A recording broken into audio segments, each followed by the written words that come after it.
Takk fyrir Halldór og gaman að sjá hvað eru margir að kynna sér þetta efni og takk fyrir að skipuleggja þennan dag. Þetta er mjög þarft. Sjá.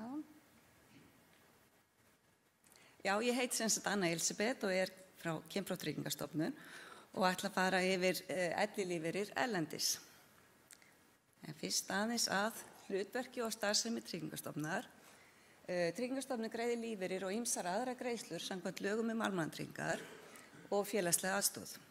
Helstu greiðsluflokkar eru elli, örorku- og endurhæfingarlífeyrir og að jafnaði fá 75.000 einstaklingar greitt mánaðarlega frá TR. Það eru 60% þeirra eru konur og 40% karlar. En hjá TR starfa 100 einstaklingar, umboð á landsbyggðinni eru hjá sýslumönnum.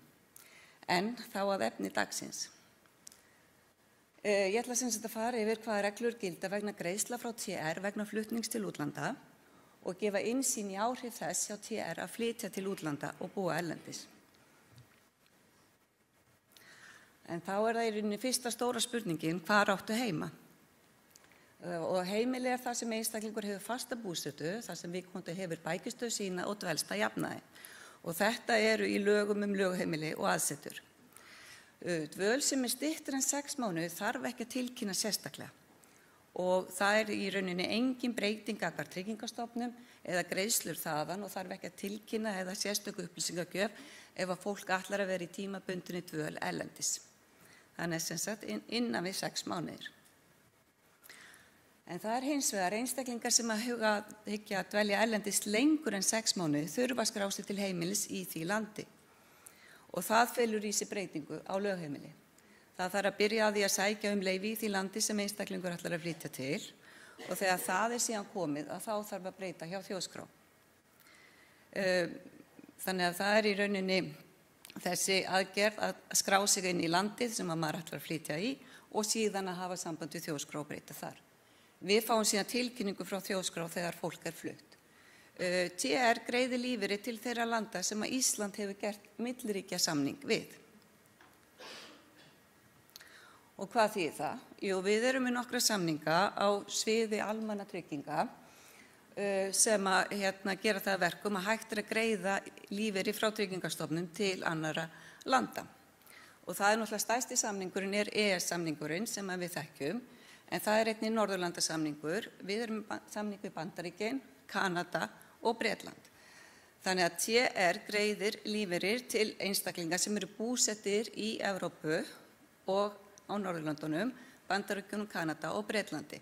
En það er ekki greitt til annarra ríkja og þetta er öðruvísi en almenni lífeyrissjóðurinn eða þessi lífslangi lífeyrissjóðurinn, en við greiðum bara til landa það sem eru samningar. En það er þá spurningin það þegar við komum ætlar að flytja til útlanda að þá er mjög gott að vera búin að sækja ellilífeyri hjá TR fyrir flutning af því að það einfaldar umsóknarferlið allt mjög mikið. Það er til að mynda ekki hægt að sækja rafrænt ellilífeyri ef lögheimili er erlendis. Því að ef einstaklingar hafa búið lengur en 1 ár erlendis að þá þarf umsókn að fara í gegnum stofnun í búsetulandi. Þar af leiðandi er það miklu einfaldara ef hægt að ganga frá þessu áður en að fluttir út. Og umsókn á milli landa getur tekið alltaf 6 mánuði og það er í rauninni ýmis vottor sem að þurfa að fylgja með. Og þetta er í rauninni í samræmi við framkvæmda reglugerð Evrópusambandsins sem að þessi regla er við höfð. En við miðum svona við 1 ár, ef að það er innan við 1 ár síðan þú fluttir að þá tökum við á móti umsókninni. Það er líka gott betra bara að upplýsa TR áður en það er flutt hvert er verið að fara. Þannig að þegar tilkynningin frá þjóðskrá kemur að þá er það komið sem sagt, til okkar og við vitum stöðuna. Það er líka þannig að yfirvöld í búsetu landi þar sem þú ert að flytja til, þau óska eftir staðfestingu á framfærslu. Þau vilja fá að vita hvernig þú ætlar að framfæra þig í því landi. Og við gefum út staðfestingu á ensku á mánaðarlegu greiðslum ef þær er að ræða. Þannig að fólk getur þá framvísað því þegar það flytur. Við sem sagt greiðum úr landi lífeyrir sem eru þá greiðslur sem eru samkvæmt lögum almannatryggingar. Það eru ellilífeyrir, það eru örorkulífeyrir og það er barnalífeyrir. Þetta eru greiðslur sem við greiðum til landa, samningsríkja. Það eins vegar greiðslur sem eru ekki greiddar úr landi og eru einungis greiddar þeim sem eru með lögheimili á Íslandi, en það eru greiðslur sem falla undir félagslega aðstoð. Það heimilisuppbót, ýmsar uppbætur vegna bifreiðamála og maka- og umönnunargreiðslur. Þannig að þetta eru greiðslur sem eru eingöngu greiddar þeim sem eru með lögheimili hér á landi. En varðandi greiðslurnar sjálfar, eins og hún kom að hún frá skattinum, að þá ef einstaklingur er skattskyldur hér á landi, þá heimilt að nýta persónuafsláttinn. En ef það skattskylda í öðru landi, þá þarf að skila staðfestingu frá skattinum, sem var verið að fjalla áðan, undanþágu frá staðgreiðslu á Íslandi. Og þá ekki tekið neitt skattur af greiðslum frá Tryggingastofnun. Varðandi bankareikninga, þeir sem hafa verið búsettir mestmegnis hér á landi og flytja síðan út á efri árum, að þá eru langflestir sem halda sínum íslenska bankareikningi og eru bara að nýta það heimabankan og kortin og þetta, en hins vegar greiðir TR inn á erlenda bankareikninga.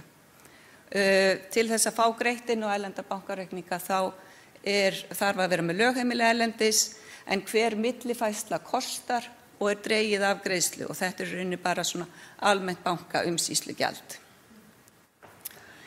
Já, ég vil nota tækifærið og koma að einum valmöguleika sem í boði fyrir lífeyrisþega, að það að fá greitt einu sinni á ári í stað þess að fá mánaðarlega greiðslur, að þá færðu bara greitt einu sinni á ári eftir að árlegt uppgjör á lífeyrisgreiðslum hefur átt sér stað.